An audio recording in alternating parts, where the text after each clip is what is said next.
This is 4 ways to appreciate the small stuff. So a lot of the times we get caught up in everything that we're doing that we don't really remember all the little things that happen throughout the day. We tend to focus either on the really negative or really positive. And there's all these little amazing moments along the way, including the negative ones. It's just a matter of how we tweak and view them. So the number one I have is a gratitude journal, in whatever form that is. Whether it is your daily like prayer practice, or journaling, like an actual pen and paper journal, or whether you do something kind of like this format where it's a video log or digital log. So by doing that, you can kind of step through your day, and by doing that, you see all the little things from different angles, and being at the end of the day or the beginning of the day, whenever you choose to do it or what format you choose, you can start coming up with all the little things that happen throughout the day. And this is really powerful, at least for me, because you start remembering and appreciating all those tiny little moments. Be it something that, like, these guys do something cute, or somebody said a kind word, but you didn't really kind of notice it in that moment, but you come back to it and you're like, oh, well, that was a really awesome thing for that person to say.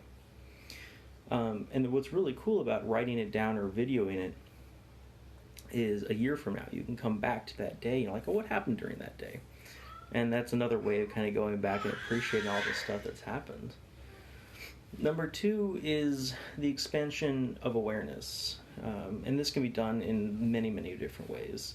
One of the ones that I particularly like is mindfulness, expanding all the mindfulness training that kind of goes around that, and I can go into that in another video. Expanding awareness meditations are always really good, where you start off being very restrictive, focusing on a single object. Some people use a flame or a picture or a dot on the wall, and from there you start noticing the sounds around you, and then noticing the temperature, and then noticing how your body feels the chair or wherever you're currently sitting. Yeah.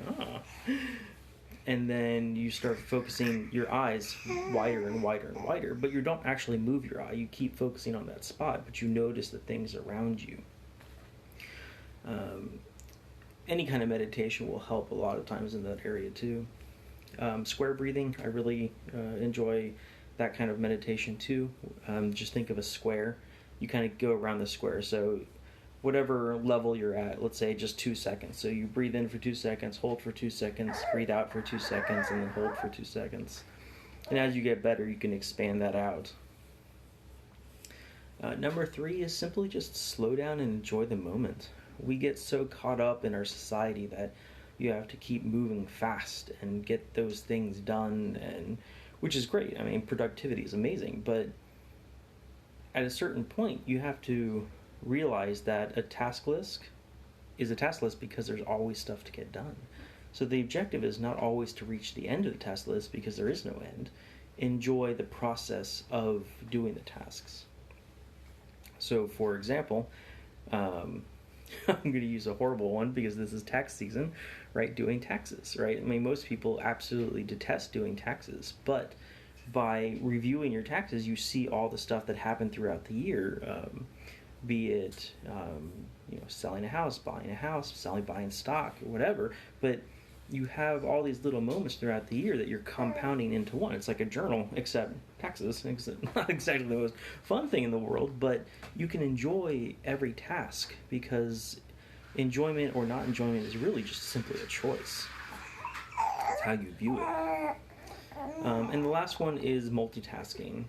When we multitask, we are by nature not focusing on any one thing, and therefore we really focus on nothing. So if I'm, say, listening to music, watching a movie, playing a game, and playing with the kids, I'm not really doing anything all that well, and I'm missing tons of information.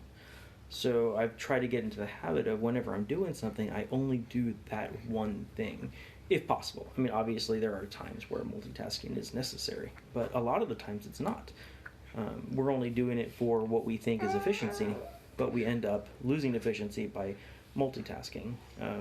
Women can do multitasking a little bit better than men, but humans in general do multitasking fairly badly. So there's a great kind of mindfulness meditation that the Buddhists will do, where they take a little pea or a nut or like a raisin, and all you do is look at it. And then after you've inspected it for a while, you kind of feel the texture, and then you just put it in your mouth, feel the weight, and then roll it around, feel the texture with your tongue, and then slowly bite into it. And then you just kind of go through all those little exercises, and it's amazing how much more you enjoy food and notice what food really is when you're actually focused on it, rather than eating, watching, or eating and trying to think about something else. So I encourage you to do it and see what happens. Let me know what you guys experience while doing it. Love to hear from you. And if you want to dive into any of the topics more, feel free to send me a message and we can explore that world a little bit more. Thanks for listening. See you guys later. Want to say hi, Bridget? Hi. Yeah. Aha. Here's that tongue. Hi, Hi. Bye.